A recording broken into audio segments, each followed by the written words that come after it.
नमस्कार साथियों, स्वागत करते हैं आप सबका माध्यम व्यूज़ में। शुरुआत करेंगे सुपरफास्ट खबरों का सिलसिला। मैं हूं आपका साथी रूपक शर्मा। खबर की शुरुआत करेंगे पंचायती राज चुनाव की सरगर्मी के साथ। जी हां, निर्भीक और निष्पक्ष के साथ शांतिपूर्ण चुनाव संभव हो सके, इसके लिए जिला प्रशासन ने पूरी तैयारी कर ली है। ADM city doctor Sunita Pankaj ने बताया कि जिला परिषद सदस्यों की नॉमिनी प्रक्रिया 8 तारीख तक जारी रहेगी। इसके बाद 9 को स्क्रूटनी करेंगे और 11 तारीख को चुनाव चिन्ह आवंटित किए जाएंगे।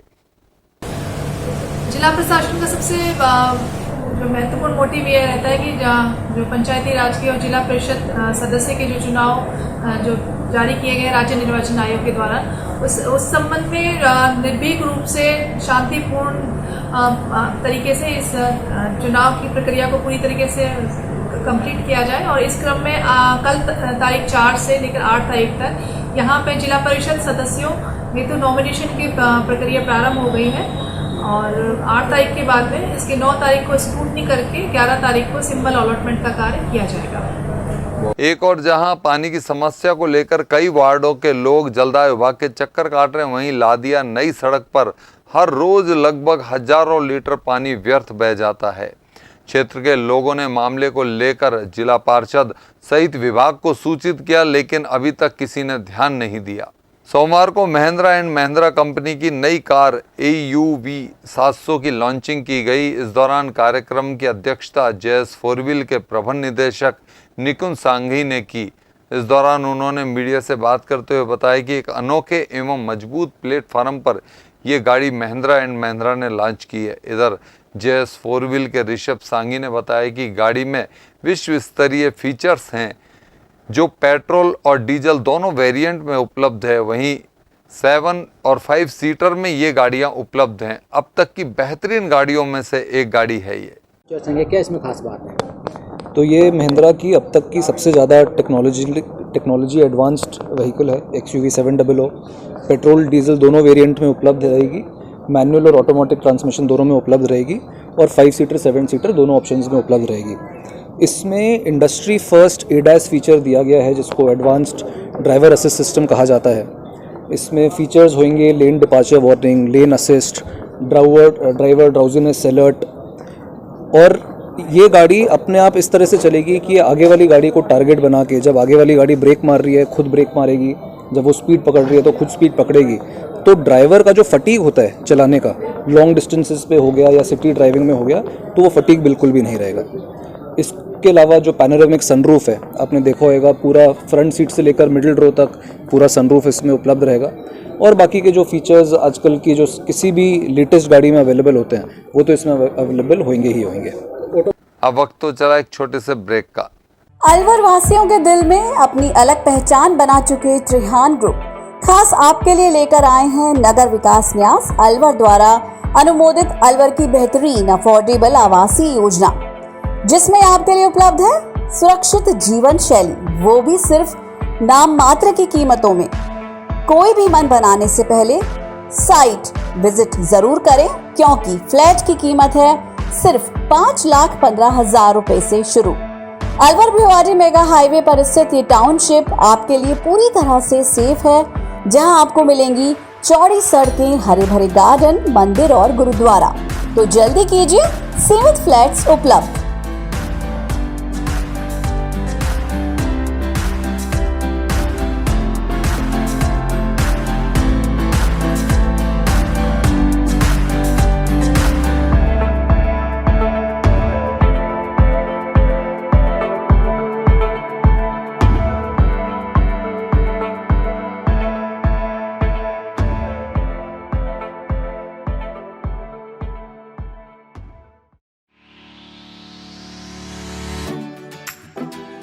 लॉकडाउन का असर लगभग हर बिजनेस पर हुआ है, कहीं पॉजिटिव तो कहीं नेगेटिव। इसीलिए पूरी तैयारी करनी होगी। अरिहंत पब्लिसिटी लाया है आपके लिए सभी तरह के एडवर्टाइजिंग सॉल्यूशंस, वो भी मॉडर्न एडवर्टाइजिंग टेक्निक्स के साथ, जो आपको प्रोवाइड करता है outdoor advertising, digital advertising, consultancy, events, PR यानी पब्लिक रिलेशंस, तो आज ही कांटेक्ट करें अरिहंत पब्लिसिटी से और अपने बिजनेस को दें एक नई पहचान। अरिहंत पब्लिसिटी, आपके बिजनेस की फाइनल डेस्टिनेशन।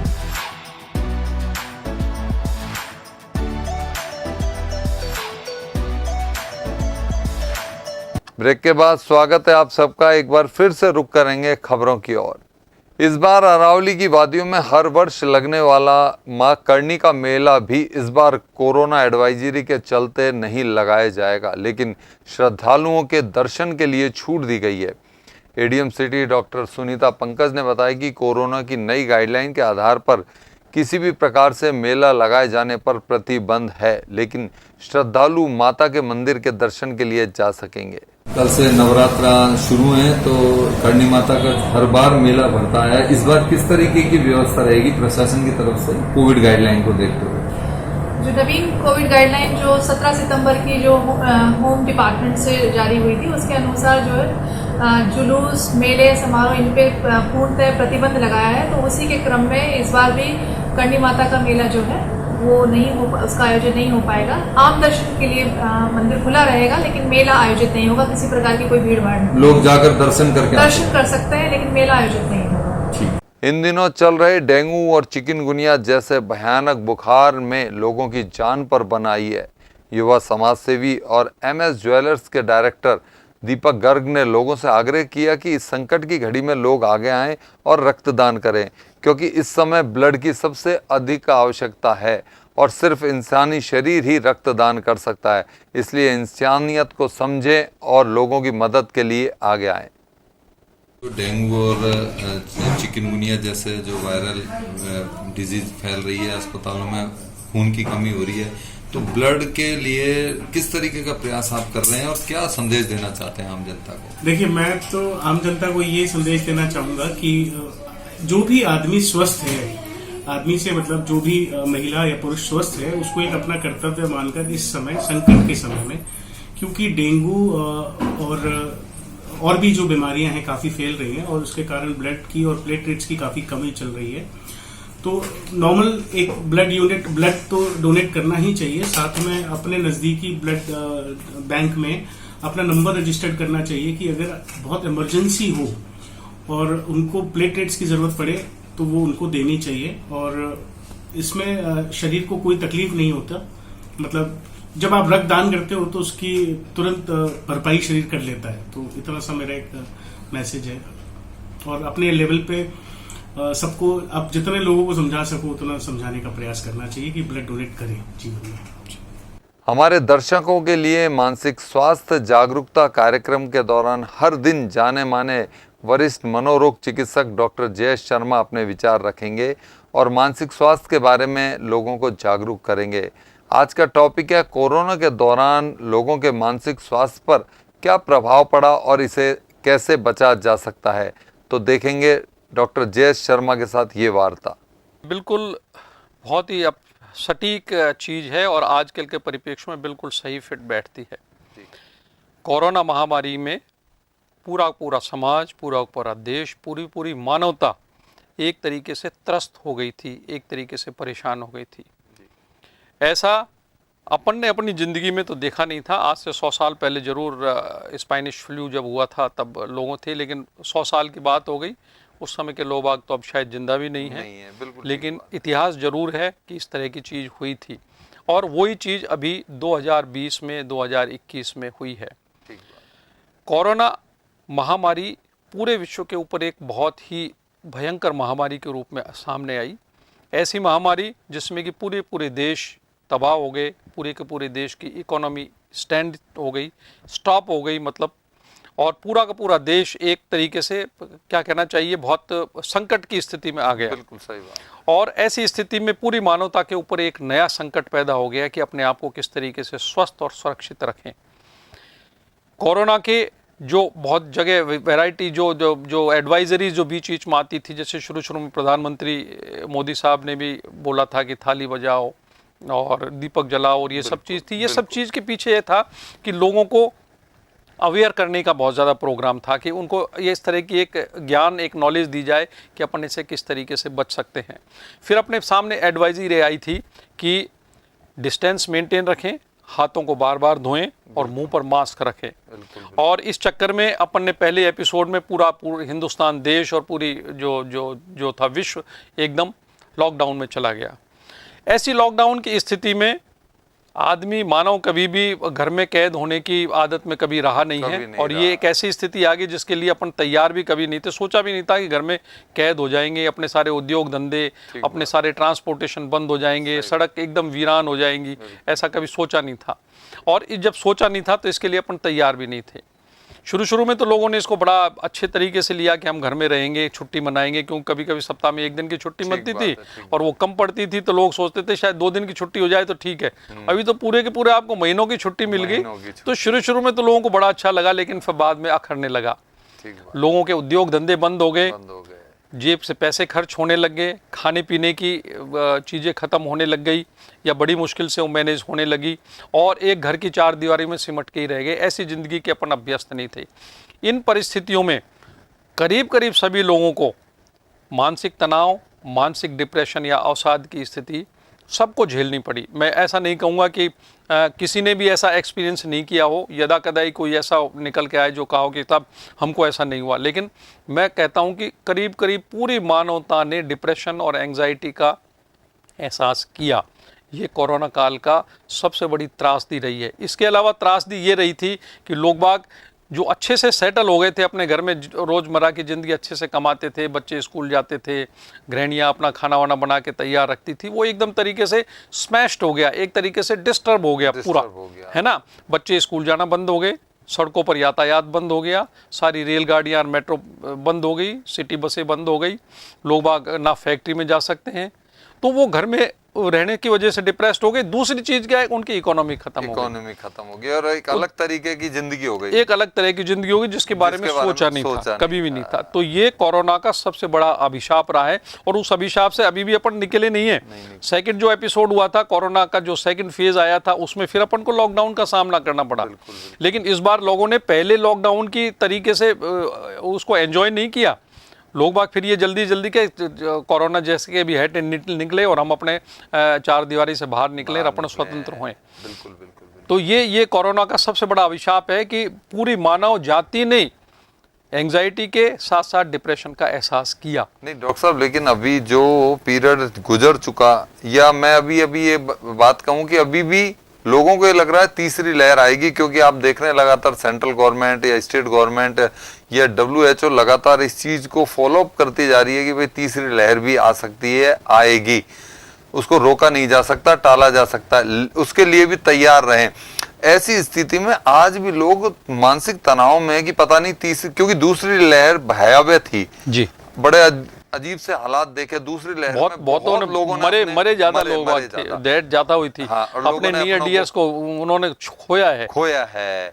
तो अब तीसरी लहर को लेकर भी लोग बहुत चिंतित हैं और ये चिंता कैसे मिटे, सबसे बड़ी बात। देखिए, सबसे पहले तो ये है, तीसरी लहर के बारे में बहुत ज्यादा परेशान होने की बात नहीं है।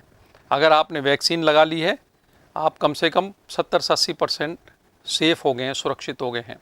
आप मास्क लगा के चलते हैं, आप कम से कम 10% 20% सेफ हो जाते हैं। आप क्राउडेड प्लेसेस में, भीड़ भाड़ वाली जगहों में नहीं जाते हैं, आप 10 से 20% फिर ठीक हो जाते हैं। आप घर में आके अपने कपड़े बदल लेते हैं, अपने जूते चेंज कर लेते हैं, बाहर में ही अपना हाथ धो लेते हैं, आप 10 से 20% फिर आप ठीक हो जाते हैं। तो कुल मिला के जो मैंने आपको परसेंटेज का आंकड़ा बताया, ये 100 के दायरे में तो फिट नहीं होगा, लेकिन ये इसमें अपन जोड़ते चले जाएंगे तो अपन नियर 100% सुरक्षित वाली स्थिति में आ जाएंगे।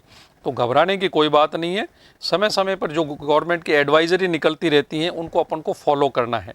अब रही तीसरी लहर की बात, तो तीसरी लहर के लिए अपन को तैयार तो जरूर रहना चाहिए सावधानियों के साथ में, लेकिन इसको दिमाग पर अपने टेंशन की बात नहीं रखनी चाहिए कि तीसरी लहर आएगी तो क्या होगा। अपन 2 लहरों से बहुत कुछ सीख गए हैं। प्रधानमंत्री ने भी बोला था कि दूसरी लहर के समय, जब कोरोना का दूसरा एपिसोड आया था, तो उन्होंने कहा था कि हम पहली एपिसोड में हम नहीं जानते थे, तो हमने बहुत कुछ ऐसी चीज़ करी जो हम दूसरे एपिसोड में नहीं करेंगे। तो शुरू में ये चीज़ों के बारे में अपन जानते नहीं थे, लेकिन धीरे धीरे अपन इस बीमारी के बारे में, इस वायरस के बारे में जान गए हैं। और निकट भविष्य में अगर तीसरी लहर आई तो अपन उसको चिंतित होने की कोई बात नहीं है।